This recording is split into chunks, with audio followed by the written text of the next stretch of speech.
पढ़ेंगे chapter number 2 micro organisms. ठीक है, तो इस चैप्टर में बेसिकली हम माइक्रो ऑर्गेनिज्म क्या चीज़ होती है, फिर कितने टाइप्स के माइक्रो ऑर्गेनिज्म है, माइक्रो ऑर्गेनिज्म हेल्पफुल भी होती हैं या सिर्फ हार्मफुल ही होती हैं, उसका मतलब वो फ्रेंड्स है या फो है, इन सब चीज़ों के बारे में, उसके एडवांटेजेस डिसएडवांटेजेस, ये सारे हम लोग एक रफली हम लोग इस चैप्टर में पढ़ेंगे।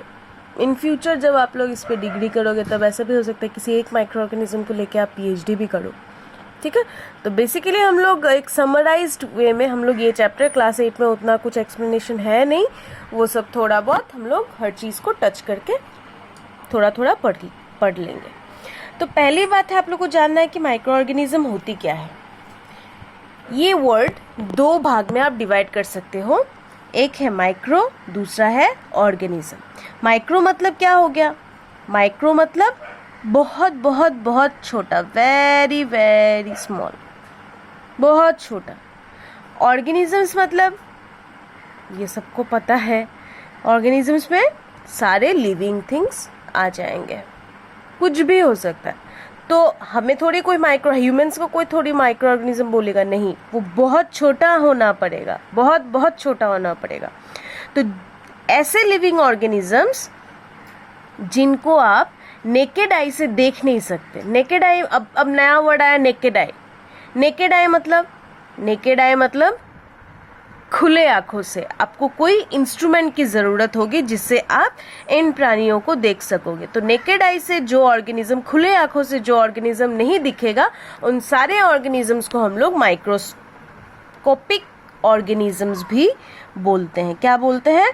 माइक्रोस्कोपिक ऑर्गेनिज्म या फिर माइक्रो ऑर्गेनिज्म।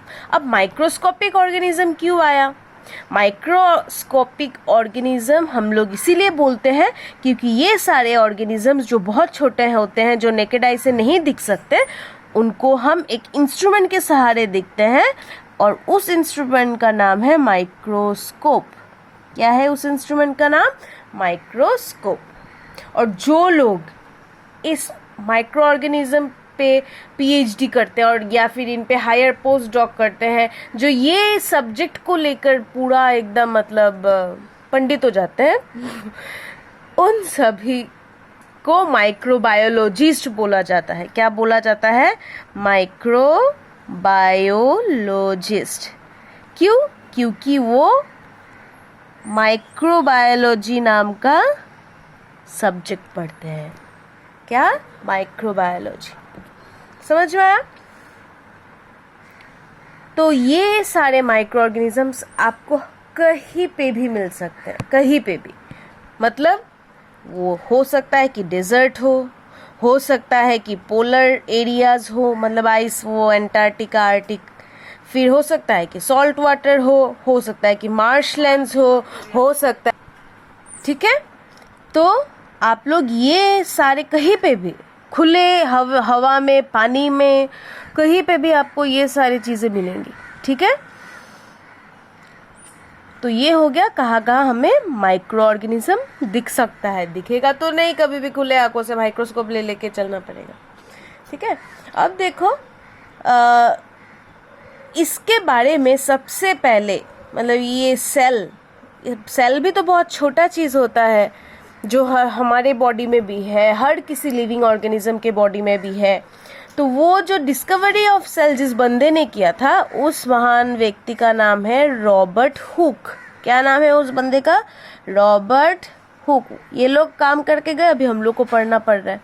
1665 ईयर में, 1665, सोचो तब तुम लोग क्या थे।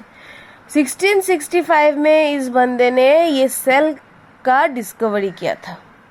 ठीक है, और उसके बाद, सेल के डिस्कवरी के बाद, एंटोन वैन ल्यूवेनहॉक नाम के दूसरे बंदे ने फर्स्ट लिविंग सेल मतलब जीता जागता सेल जिसमें लाइफ है, लिविंग सेल को आइडेंटिफाई किया था। कहाँ पे? एक बूंद पानी में। क्लियर। फिर तो उसके बाद ये चलता ही गया।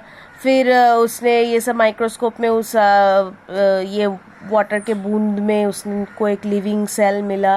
फिर लेटर ऑन 1857 में आपको आपके दूसरे बंदे ने, लुईस पेस्टर नाम का एक बंदा है, उसने फाउंडेशन ऑफ माइक्रोबायोलॉजी ये सब वगैरह वगैरह। ये हिस्ट्री थोड़ा बहुत आपके बुक के स्टार्टिंग में आपको मिल जाएगा, ये ईयर वाइज। ये प्लीज़ आप लोग थोड़ा देख लेना, क्योंकि इससे fill in the blanks 1 marks का कुछ आ सकता है। ठीक है। तो ये जो मैंने कहा कि लुईस पेस्टर जिसने 1857 में माइक्रोबायोलॉजी का फाउंडेशन किया था, तो उसी के ऊपर मतलब उसको ही फादर ऑफ माइक्रोबायोलॉजी बोला जाता है, क्योंकि उसी ने इसके स्टडी के बारे में मतलब सबसे पहले जांच की थी। ठीक है। फिर लुईस पेस्टर माइक्रोबायोलॉजी इसीलिए भी कहा, फादर ऑफ माइक्रोबायोलॉजी इसलिए भी कहा जाता है क्योंकि उसने बहुत सारे वैक्सीनेशंस भी निकाले थे। वैक्सीनेशंस जैसे कि वो जो हम लोग बायोलॉजिकल प्रिपरेशन से बनता है टू एक्वायर इम्यूनिटी, जिसके बारे में अभी खोज किया जा रहा है। रिसेंट कौन सा है, कोरोना वायरस का वैक्सीन निकल नहीं रहा है। तो पहला वैक्सीन जो बनाया था वो किसने बनाया था, लुईस पेस्टर ने बनाया था। ठीक है। तो व्हाट इज वैक्सीन, ये क्या होता है, वो सब हम लोग एलाबोरेटली पढ़ेंगे बाद में। अभी जस्ट समराइज। और ये जो हिस्ट्री है ना ईयर वाइज, कौन किसने क्या डिस्कवर किया, माइक्रोस्कोप किसने किया, ये सारे आप लोग थोड़ा सा बुक के स्टार्टिंग में आप लोग को मिल जाएगा। ये सब आप लोग आराम से समझ सकोगे। अगर किसी को कुछ भी प्रॉब्लम होता तो मुझे बता देना। ठीक है। अब अगले वीडियो में हम टाइप्स ऑफ माइक्रो ऑर्गेनिजम्स पढ़ेंगे। क्लियर।